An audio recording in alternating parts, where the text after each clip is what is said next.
In case you were wondering, while they are some of the most recognizable names in video games, not everyone knows the explanations behind Mario, Luigi, Wario, and Waluigi's names.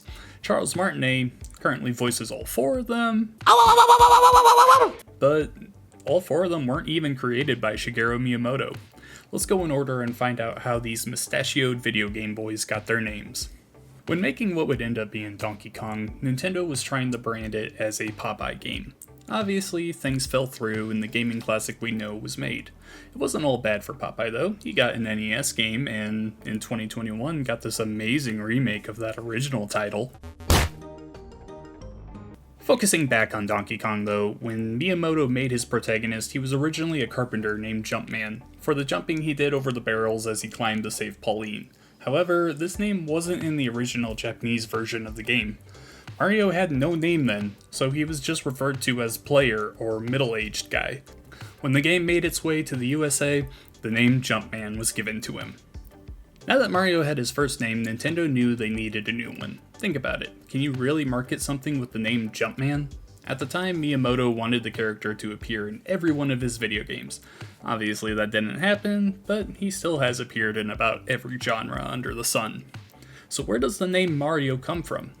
Mario Segale is the name of the landlord that was renting out a warehouse to Nintendo in the Seattle area at the time. The fact that you had this Italian name from a guy no one had heard of before felt like a perfect naming opportunity, and a bit of a joke to Nintendo, who knew that Segale preferred to stay away from the public spotlight. How do you feel about all this? In 1993 he would say, well, you may say I'm still waiting for my royalty checks. Segale ended up passing away in 2018. There's a story from the book Game Over that gets thrown around that Mario got his name from Segale after he demanded some overdue rent, but that story also includes the Super Mario Bros. Name, which wouldn't be included until years later. That kind of calls that whole tale into question. What we can know for sure though is our Italian plumber hero was named after a property landlord who just happened to have a name that could lend itself to the character perfectly, and was not really happy with speaking with the media.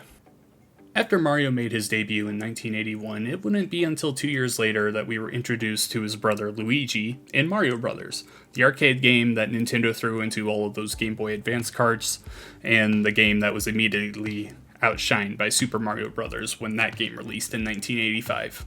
At the very beginning, Luigi was a palette swap for Mario, meaning he was the exact same design, just with Mario's red parts painted green instead to differentiate them. In Super Mario Bros. 2, he would become a little taller and jump higher because of the spot he took in the roster, with that game being a redone version of Doki Doki Panic, which is its own story on its own. It wouldn't be until the 2000s with Luigi's Mansion that Luigi began to diversify himself more from Mario by becoming afraid of ghosts and the butt of everyone's jokes in the Mario and Luigi games. But what about his name? Well, it simply came down to Miyamoto looking for a popular Italian name. He found Luigi and liked the way it sounded. Again, there is a story that Luigi got his name because the Japanese word Ruigi means similar, but this is actually just a happy accident that makes things fit together even better. When it was time for a sequel to Super Mario Land to release on Game Boy, the development team wanted to make a game where Mario was fighting for something he wanted, rather than saving a princess or a girlfriend. With this line of thinking, they made him fight for his own castle and came up with Super Mario Land 2: 6 Golden Coins, the game that gave us our first look at Wario, created by Hiroshi Kiyotake. I'm really sorry if I pronounced that wrong. Now, while Luigi's name had a similar sounding word that did not influence his name, Wario's actually did. In Japanese, the word warui means bad. You take Mario's name, flip the M into a W, and give the character a bad attitude, and you have Wario. Or literally a new way to say Bad Mario. Like how Mario took the place of Popeye in the 80s, Wario was to be the Bluto. And to be honest, I had never known that was what that character's name is, so there's another little fact for you. Everyone loved Wario so much he went on to have his own gaming series on Game Boy.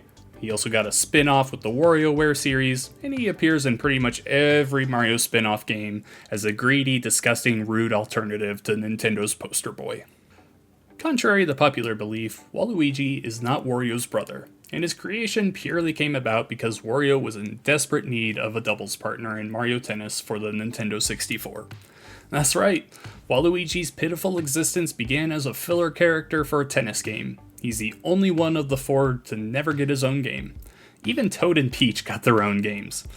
Daisy considers him to be a creep, and Masahiro Sakurai frankly was right to never include him as a playable character in Super Smash Bros.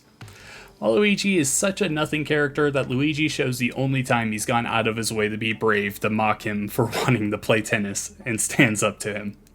When it came time for Camelot to make Mario Tennis, they filled in Wario's double partner by making a skinny, tall version to accompany the blubbier, stocky, yellow-clad gremlin. A man named Fumahide Aoki, again, sorry if I pronounced that wrong, created the character, and Nintendo signed off on him, saying, yeah, I guess that's fine. When it comes to his name, you probably already have a good idea of how it was made. Like Wario, Waluigi literally stands for Bad Luigi, by taking Warui and throwing it on the front of the better character's name and flipping the L upside down on his hat. And that's how the four characters got their names. If you liked the video, please like it. This is something new I'm trying on Pixel Street videos. So yeah, if you want to see something like this, let me know in the comments. If you want to see something more like this, would you like to hear the story about Doki Doki Panic and Super Mario Bros. 2? I know that's a story that's been pretty well told. Yeah, I just thought I'd try something new. But yeah, let me know if you liked it or not, and subscribe to see any of our future videos. Thanks so much for watching. Bye!